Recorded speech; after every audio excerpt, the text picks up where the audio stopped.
Wisconsin lawmakers are on the verge of making major, profound changes to K-12 school system in Wisconsin. So it's a great time for Wisconsin Newsmakers with Superintendent of Public Instruction Tony Evers. Thanks very much. Thanks, Steve. Good to be here. Let's start with the good news. Governor Walker in February recommended a $127 million cut in K-12 aids. And the Republicans on the Joint Finance, they're all but done with their budget, and they are done with K-12 issues. Restored that and added back $69 million for the second year, the 2016-2017. I don't see you doing handstands, but that's a good thing, isn't it? Well, I guess. I mean, they could have given us no money or $1. But it's better than the governor's original budget. Sure, but I think it begs the question: why? I mean, nothing changed since that was initiated. There was no additional money. Why was there a cut to begin with? I mean, I think that's a legitimate question to have answered. Why was there a $127 million hole to begin with, when suddenly it got changed and we can now we can run around the square patting ourselves on the back? But why was it there to begin with? Nothing changed between here and there. Okay, but our 424 school districts don't have to budget in the next school year anticipating a $127 million cut. Got it. So that's a 0%.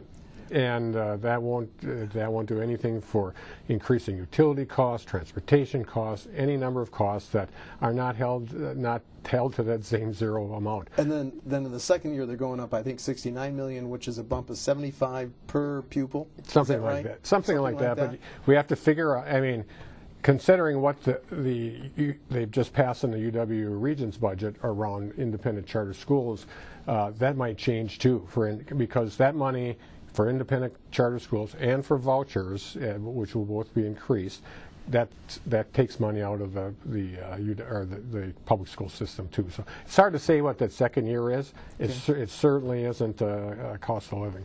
Well, the Joint Finance, the GOPers on Joint Finance came out with their package on K-12 at about 8 o'clock and passed it within 3 or 4 hours. So.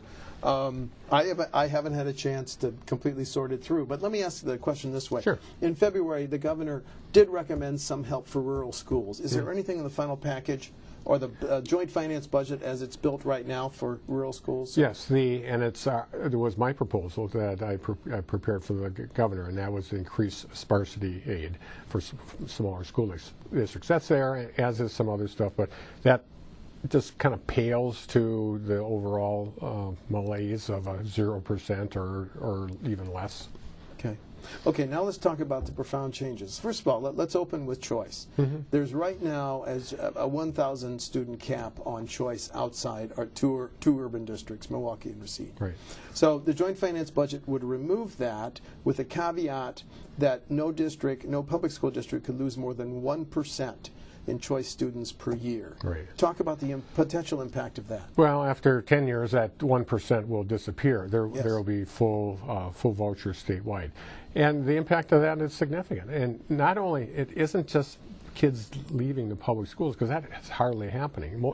Most of the young people that will be getting vouchers next year, as it expands, will be students that are already there. And who are attending private schools this year. I just want to make sure. Yeah, exactly.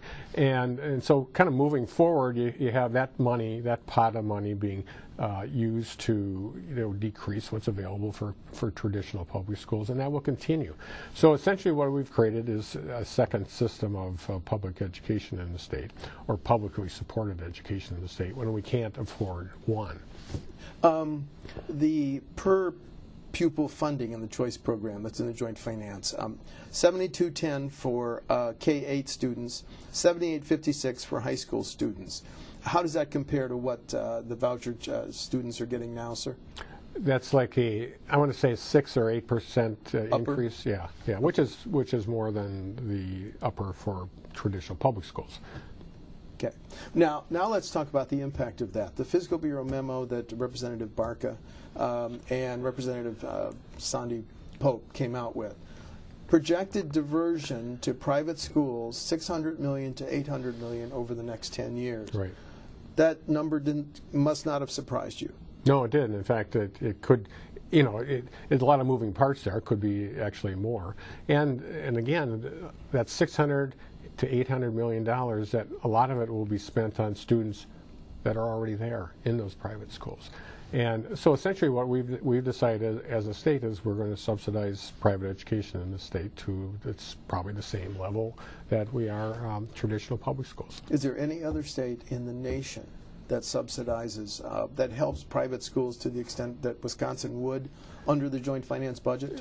Not many, if any. I think Indiana, Ohio experimented with some statewide vouchers, but I don't think it was at this level of expense. And of course, this has been ongoing for 15 plus years, 20 years in Milwaukee, so it's not small chump change. And it's not that I have this instinctive opposition to choice. The bottom line is that when there's money going into System B, it's not going to be going into System A. And System A is the one that's traditionally been our engine of our democracy and engine of our economy in the state of Wisconsin. Well, under the funding that's in the JFC budget, restoration of the 127, then plus 69 the second year, what adjustments will our public schools have to make over the next 2 years? And I also have to recognize that over both years of the biennium, the revenue limits aren't increased. It's the first time ever that those have not increased. The impact will be what they've been dealing with in the past: cuts, smaller, larger class sizes, less investment in media and technology. It's not good. I mean, any way you slice it, it's great that we're at 0%. It's great that we're at X percent in the second year, whatever it turns out to be after all the things are taken out of it. But the fact of the matter, costs are still continuing. I mean, there's just no way to rationally support that move. You've watched our K-12 schools a long time.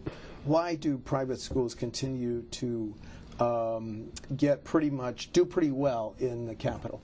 Well, one of it's politics. A lot of money in that system. A lot of money spent lobbying. Lots of money.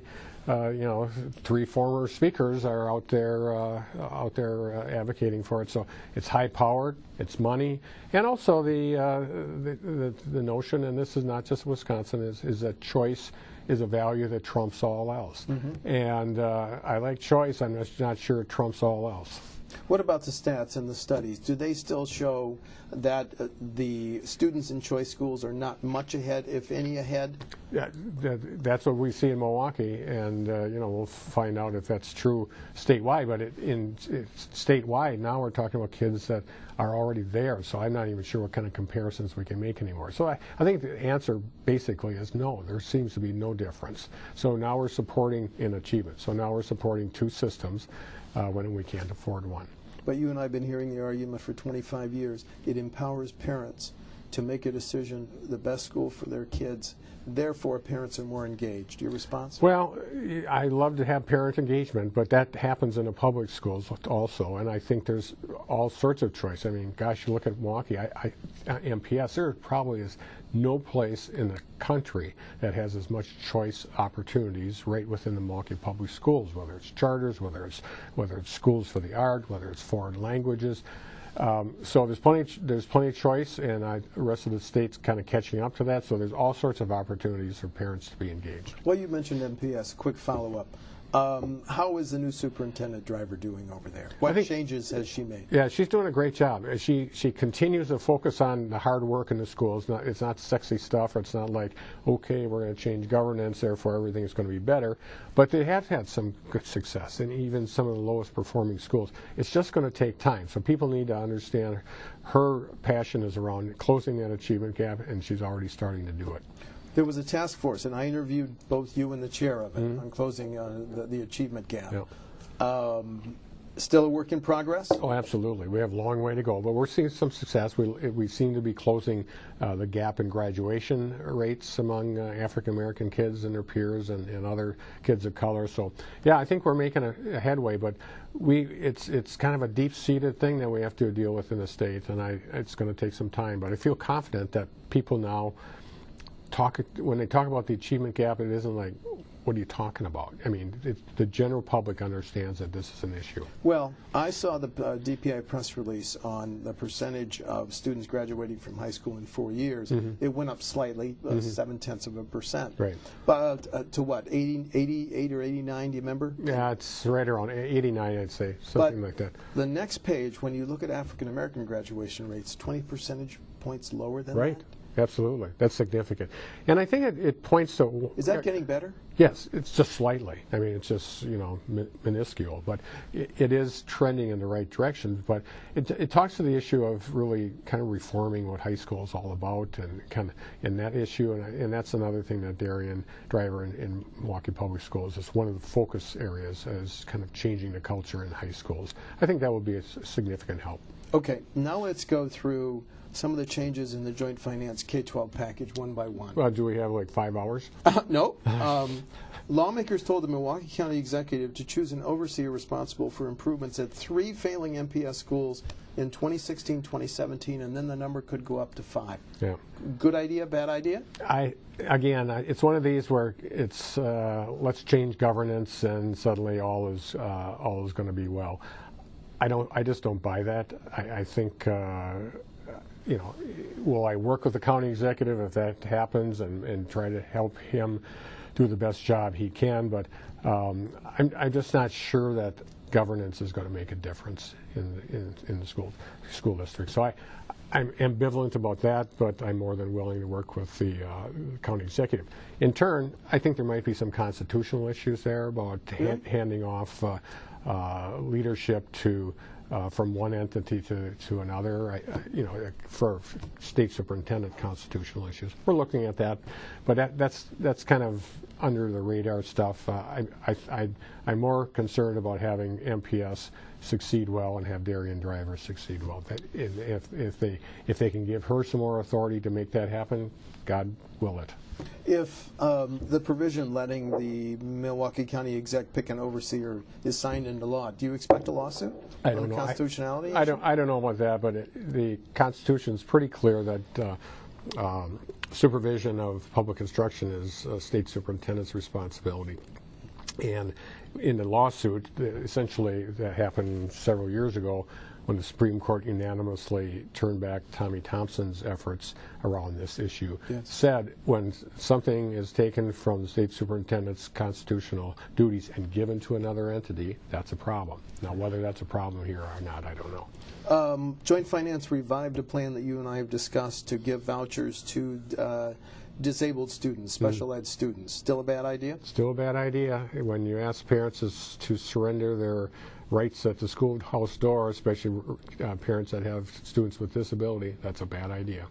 I didn't see this one coming. They voted to require high school students to pass a civics test to graduate. Students could retake it until they passed. What's your reaction? I'd say it's not well thought out. Do I like civics? Yes. Do I think it's important that kids should have civics as a core of their education? Yes.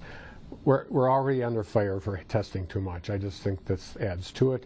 And frankly, it's not, the test that they're talking about is not a kind of a broad-based measure of civics as it's done in our schools. So yeah, I went to the website of the Department of Homeland Security and went to the citizenship test. And whenever I ask what type of civics test, they seem to point me to that. Yeah.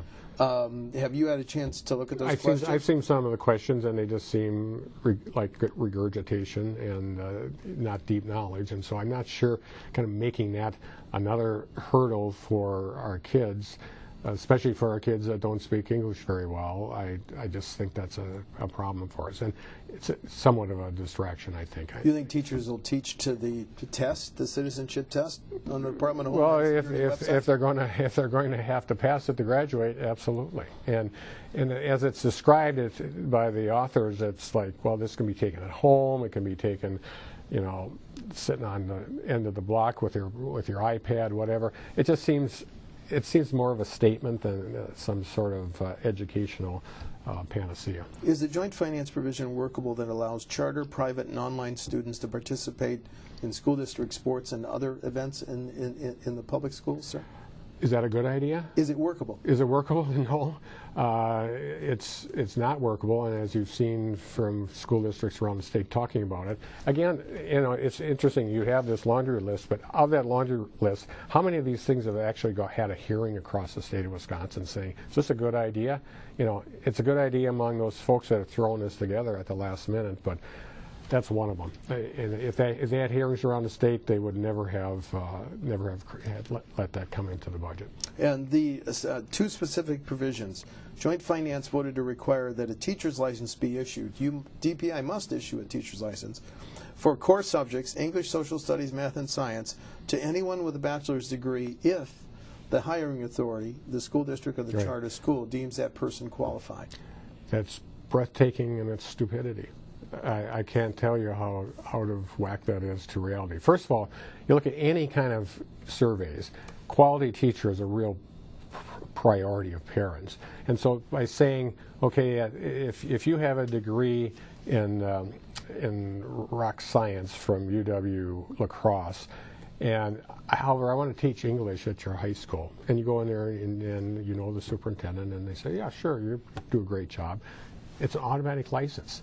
Same way with those non-academic areas. Who's the ultimate hiring authority, the school board or the principal of that school? Excuse me for interrupting. Well, ultimately the school board, but the fact of the matter is that's usually delegated to an administrator, and it's a pro forma. And then with non-academic areas, you could have a high school dropout teaching a course. And to me, that's that other provision that I want to get to. Legislators voted to require that a teacher's license be issued to anyone to teach non-core subjects if, again, the local school or the school district deems that person qualified and experienced. That's the one you were just getting into. And essentially what we're doing here is not having a teacher license approval. It's like licensing has gone away. Whoever you hire is cool. Wrong idea. The state has we'll talk about has standards for morticians and any other number of occupations in the state for protection purposes, for quality control. But suddenly we're going to say, teachers, it's just going to be a hiring decision. Bad idea. Well, rather than have me read from your press release last week, talk about the process by which now teachers get certified. Well, by the present system is the traditional way. A student would go to UW La Crosse, go to the School of Education, they certify, they get the information to us, we license. But we have probably 8 to 10 alternative ways of doing it too that to some extent bypasses that process. So there's all sorts of flexibility out there. However, as state superintendent, I will never accede to the idea that you only have to know stuff. You have to know how to teach, and that's what's blatantly missing here, and it was blatantly missing in the governor's original proposal. So even with our alternative licensing plans, yes, we make sure that they know that they know their content here. They have to know about developmental levels of kids at different ages, making sure they understand their learning styles, all the things that make teaching such a complex topic. They have to know that too, whether they go through an alternative route or through a traditional university system route. So this essentially takes the licensing system out of being.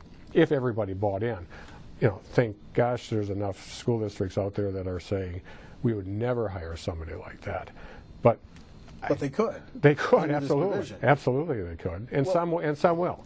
Representative Mary Child, who said she sponsored this, told the Journal Sentinel, that I did it to help rural districts and give them more flexibility. Your response? I would respond just like Jerry Feeney, head of the Rural Association, did when he said, that's not what we're talking about. We just need some flexibility. We don't want to put, he didn't say this, but he said, no, that's not going to help rural schools. But you just think about it. Even if it starts out small over the next 10 years, we'll have completely gutted our teachers in the state of Wisconsin. And to say that they're not reacting to this would be an understatement. I was at a graduation party this weekend, and that's all the teachers were talking about. Again, it's one of these things where they're concerned about the future, but they're also saying, how many times are we going to get kicked around the block? We're now being told by the governor and by the legislature that our preparation is inappropriate, it's worthless. I mean, sooner or later, as a state, we have to say, you know, we have to value these people that are teaching our future. Right now, that's not happening. If these two provisions became law, would Wisconsin have the lowest standards for Absolutely. teachers? Absolutely. In the nation? In the nation. Why would we want to go race to the bottom in the state on such an important issue as teacher quality? And there's a statement in this press release I want to ask you about. Maybe you've determined it. I want to read the line. These provisions may preclude, that's an important word to come back to and correct, may preclude the fingerprinting and background checks required of all other licensed school staff? Right. So at the state level. Are you sure of that? Because sure. there's a may in there. Well, I'm sure that it may preclude it unless they do it at the local level. The state, DPI, me, is prohibited from adding any other requirement to this proposal. So no to fingerprinting. So it would have to be a local. It would have to be a new standard set by the school district to hire these people right. who don't have right. the what you now have to teach. Right. That's profound changes. Biggest changes in what? Generations? What? Generations, possibly since we went from German to English as the language that we spoke in our schools back in the 1880s. Yeah, this is huge. I mean, it's a long time coming. A lot of these are not necessarily surprises. They're on checklists all across the country of different groups that are either opponents of public schools or proponents of other types of schooling. And this is one of those things on the checklist. So it's not a surprise, but people in the state just have to understand what a significant change this is, and in my opinion, and I think many others, significant changes to the detriment of our public schools. How are you going to try to fight some of these provisions? Question one. Question two, if you could get one or two of these removed, which would be the most important ones to delete, sir? Yeah. I would say we will continue to talk and fight. We actually, for the first time ever, Steve, we actually have parent groups advocating all across the state. I mean, the parents of the state always have a difficult time connecting on public school issues, mainly because the statewide organizations aren't particularly strong. Now they are. They're advocating. They're crystallizing their thoughts. They're addressing legislators. So that's a good thing, and I'll continue to talk about it. And if I had my druther, I mean, certainly I think it would be nice to finally get a cost of living raise from the legislature. That's not going to happen. The licensing thing has to go. The licensing thing, both of those changes? They're hugely misinformed, and so that is critical that we continue to have high quality teachers in this state and not go to, well, here's a hiring system. So yeah, that's a problem. And the other problems I have, we haven't talked about it much, but the whole issue of two independent charter schools that came out into not our budget, but not surprising, the Board of Regents budget, where the legislators are significantly empowering the University of Wisconsin system, not the regents, not the president, and Waukesha County executive and others in the state to open to our charters across the state, frankly, but in primarily southern Wisconsin. So would all 26 UW system schools be able to operate charters? It's going to be done at the system level. There's going to be one individual in the system that allegedly reports to Ray Cross that has the authority to him or herself, not Ray Cross or the Board of Regents, to open charter schools one person authority? Excuse me. Charters are? Yes, in Madison and Milwaukee, large school districts, 25,000 kids or above. Okay. So he's got that authority. He can open up as many as he wants to in Madison, open up as many as he wants to in Milwaukee. And then subject to approval by the regents? No way. They just, only to the president? Not even to the president. Ray Cross couldn't stop him. I mean, it's the most, unless the statutory language changes, from what I read, and I've read it 100 times, is that this person, once hired, is czar and can make these changes in Madison and Milwaukee. In addition, Senator Farrell and County Executive Farrell is being given the authority to open charter schools in Waukesha County. Schools plural or one? There's no limit. There's no limit. Of course, it's probably going to be limited to some extent by geography. But the problem is, with all this, is taking decision-making away from school boards, for one thing, or even the Board of Regents. But second of all, it's costly. These schools will draw money from wherever the kids come from. So they put a charter school in Madison that draws kids from a handful from Verona, a handful from McFarland. The money follows the kid, and those schools will have less money. Same thing in Milwaukee or any of the other possible charter school new authorizers. So that's another problem. It's hard to fathom why this happened, but it's all kind of part of the same milieu that As superintendent, you're a member of the Board of Regents. What did putting on your Board of Regent hat, what do you think will be the impact of a 2-year cut of $250 million and not the $300 that the governor proposed in February, sir? Well, it's similar to public schools. It's better than the alternative, but $250 million is a bunch, and it's you think of campuses like Superior and others that are just absolutely just hanging on by their fingertips. It's going to be a significant thing. Additionally, they've made some significant changes around shared governance and some of the things that people feel strongly about that are within the institution. So it's going to be interesting meetings coming up. What about taking tenure out of state law? Will you, as one member of the Board of Regents, vote then, since it's no longer required by state law? Will you vote for a regent reaffirmation of tenure? Yes, I will. My concern is, given the language, and I haven't had a chance to have anybody define some of these things, I'm not sure there is any way that the regents could say, here's shared governance, here's tenure, we're going to take it over here and put it in the board policy as is. I don't think so.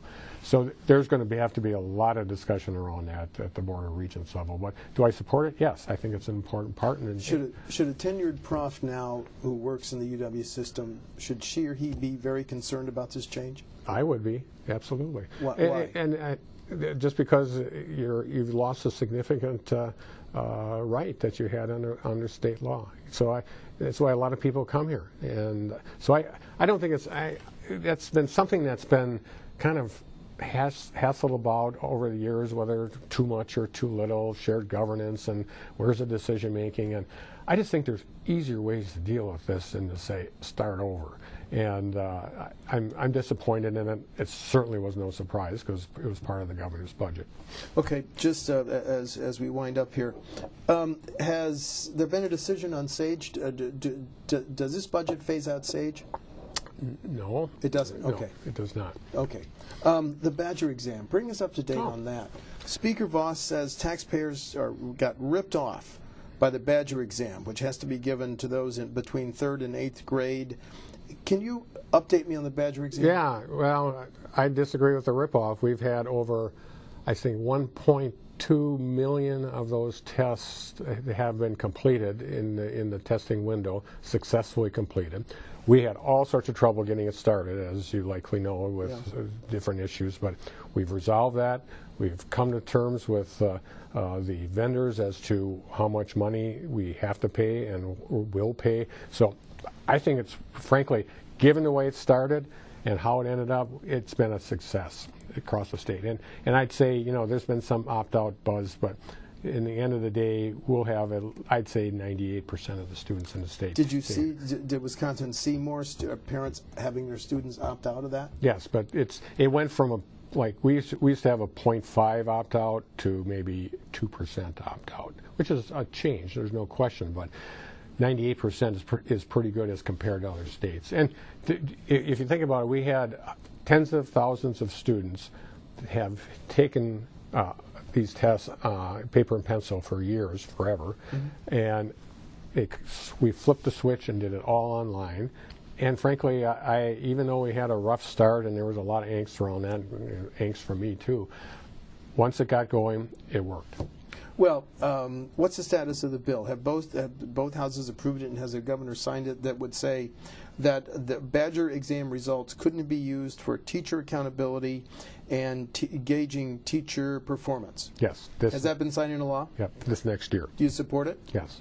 Yep. Why? Just because of the angst around it, and making sure that we have another test in place, because as you know, the Badger test is going to go away. Mm-hmm. We have another test in place. So just to kind of get through this transition time, I agree that that's a good idea. And final issue, what's the update on accountability? You have this dispute between the Assembly and the Senate. I'm not sure where it's going to end up. I think we will continue to have, once we get through this next year, a report card that's viewed as one of the most transparent in the nation, and we will have a good accountability system. I think kind of the hard lines around, well, does this mean we have to punish schools, or is transparency enough? I come down on the side of transparency, frankly, and I think that's where we'll end up. Then this is my final question. Yeah. What does the budget, the Joint Finance budget, tell you on Common Core? You cannot promote it. Does it derail it? Does it put it out of business? Doesn't do anything to it. Doesn't do anything in Common Core? No. Common Core was adopted by 99 and 44 100% of the teachers, or the school districts in the state. So it's being implemented now. We just had tests that measured our implementation of it. We're moving forward. Okay. The final question. Yeah. Summarize the Joint Finance budget impact on K-12 schools in Wisconsin. Generally, I think it's a negative budget. It could have been worse, and I guess that's why you start real bad, so you can say it could have been worse. But I'd say it's negative money-wise, and it's certainly a lot of questionable and I think some misguided policies that need to be addressed. This is on a fast track, so I'm hopeful that we can have our voices heard. I'm not hopeful that anything will change. Okay. Superintendent of Public Instruction Tony Evers, thanks for talking to Wisconsin Tonight. Thank you.